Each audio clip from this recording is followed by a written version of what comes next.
पंजाब हुकूमत ने कल से सूबे भर में लॉकडाउन का ऐलान कर दिया है। वज़ीर आला पंजाब उस्मान बुज़दार ने प्रेस कॉन्फ्रेंस से खिताब करते हुए कहा है कि मुल्क के वसी तर मफाद में ये सख्त फैसला करना पड़ा है। वज़ीर आला ने कहा कि लॉकडाउन का इतलाक़ 24 मार्च सुबह 9 बजे से 6 अप्रैल सुबह 9 बजे तक होगा। सूबे भर के बाज़ार, शॉपिंग मॉल, सरकारी और निजी इदारे, पब्लिक ट्रांसपोर्ट, रेस्टोरेंट, पार्क और सियाहती मकामात 14 रोज़ के लिए बंद रहेंगे।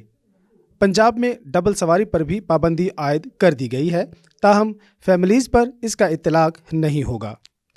अवाम के गैर ज़रूरी सफ़र करने और घरों से बाहर निकलने पर पाबंदी होगी, ताहम इंतहाई ज़रूरी और नागुज़ीर हालात में सफ़र करने वालों को शनाख्ती कार्ड दिखाने के बाद जाने की इजाज़त होगी।